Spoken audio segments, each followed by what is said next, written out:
Hello and welcome to another star-spangled edition of the Saintly Sounder, your source for all things FIFA.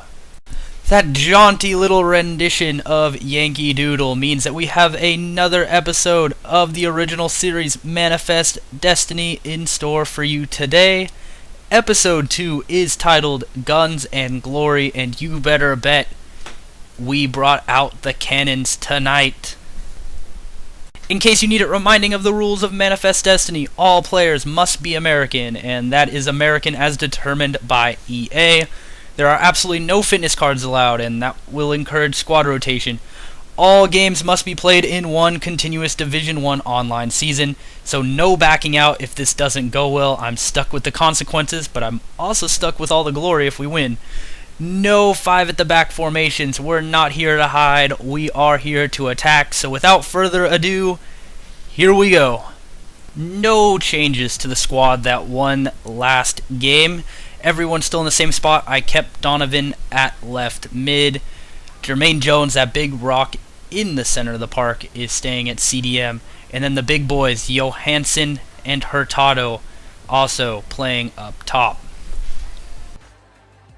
My opponent today is representing Sacktown, that's Sacramento, and he's bringing a false 9 with Goetze at center forward, Schürrle and Mueller on the wings, and then a fairly solid midfield of KPB, Lahm, and Gundogan.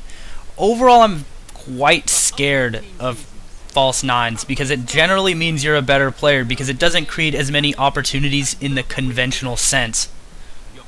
So I get the ball rolling almost straight away here as Beasler is going to be able to find Johansson, who in turn finds Dempsey, who's going to find Hurtado, who uses his big jets there to get open space.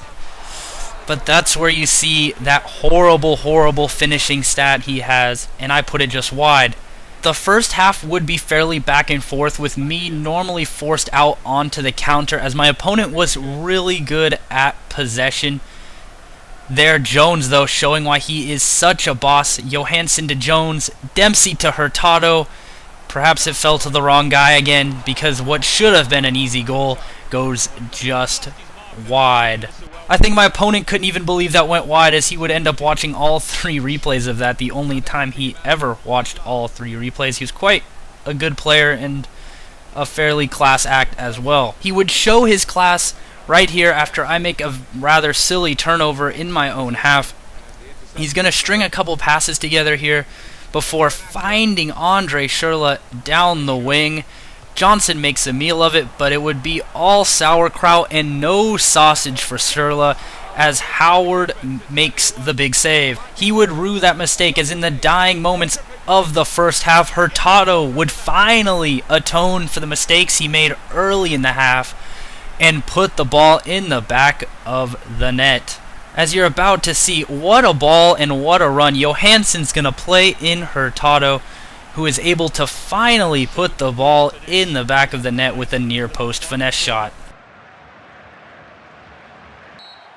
And that would be all the match action for the first half. An even game in terms of attacking and defending. I have more shots, but he has more possession. He's been proven to be quite a challenge, but Hurtado's late goal gave us the lead.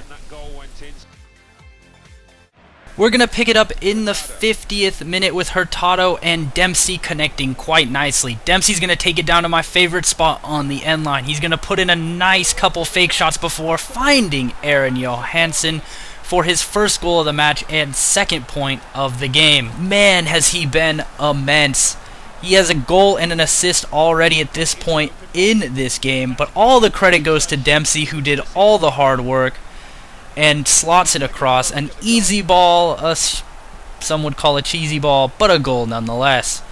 Here we go again here, connecting nicely. Johansson on the ball. He's going to find Jermaine Jones, who does all the hard work there, sliding to his knees, getting a goal that has really been earned. He's put in hard shifts so far in the first 2 games, and he's able to slot it. I mean, is there anything this man can't do?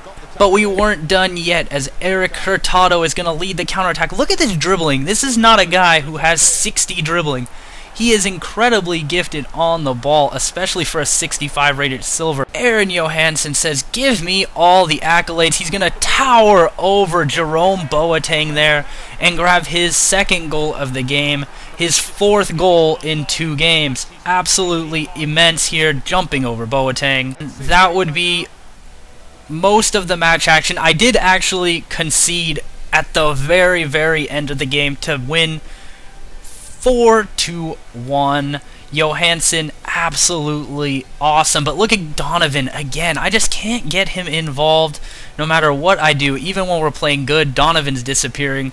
But a 4-1 win, and we go to 2-0. 2 wins on the trot. Well on our way to at least surviving. So due to the sheer number of highlights in this game, there wasn't a lot of miscellaneous gameplay footage. So just to recap, the Blondes and the Beautiful, Hurtado and Johansson, had 3 of the 4 goals. Although we didn't have possession like we did in the first game, counter-attacking football proved to be equally as successful for our team. And then Jermaine Jones, what a superstar. He got his goal today, but he was just flying all over the field. And then the same problem as last week. Where is LD? Why is he disappearing? I don't know what to do about it, but we're winning, so I feel like I shouldn't change the squad. If you found this at all interesting, or you just feel like exercising your civic duty, like and subscribe. I'm on Twitch at the Saintly Sounder and on Twitter at the Red Death 329, if that's your thing. Until next time, see you on the pitch.